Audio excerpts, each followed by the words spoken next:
njiani huniongoza kwa pendo zilizokuu.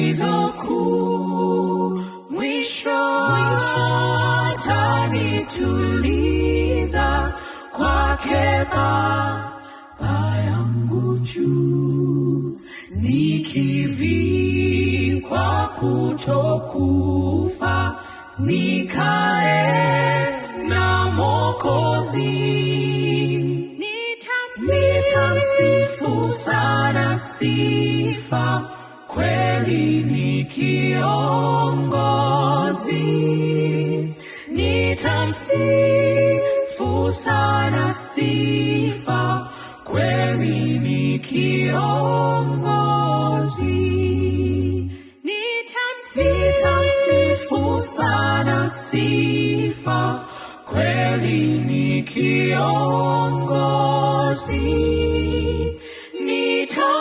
Nitamsifu sana, sifa kweli